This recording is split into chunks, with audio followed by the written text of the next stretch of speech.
Colorado Springs police officers are noticing a dangerous trend on our roads. A growing number of drivers are speeding away from traffic stops. Andy Koen in studio looking at some of that department data and what the city is trying to do to reverse this trend. Andy, what'd you find out? Well, Rob and Diane, speeding away from an officer is itself a whole separate crime, but the threat of some jail time doesn't seem to be deterring enough drivers to stop them from doing it. So the city is now impounding vehicles involved in these incidents when officers are able to locate those vehicles later.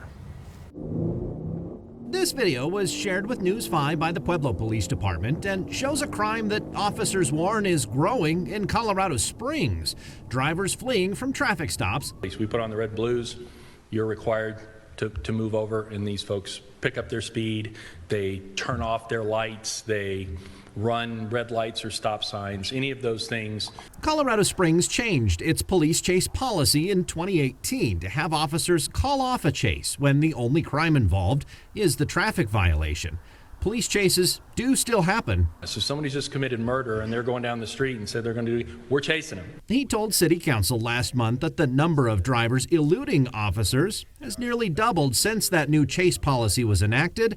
A few years ago, the city began impounding vehicles associated with an eluding case, but the city attorney's office believes that code needs an update. What happens if somebody has their ID or their passport inside that vehicle? At the motions hearings, we hadn't talked about what types of rules of evidence govern and what judges are permitted to issue orders on. She said there have also been issues affecting court scheduling and delays involving stolen vehicles.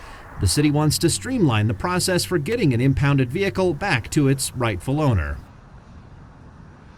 And City Council is expected to vote on this updated vehicular nuisance ordinance at their next regular council meeting on Tuesday. Andy Koen, News 5. Andy.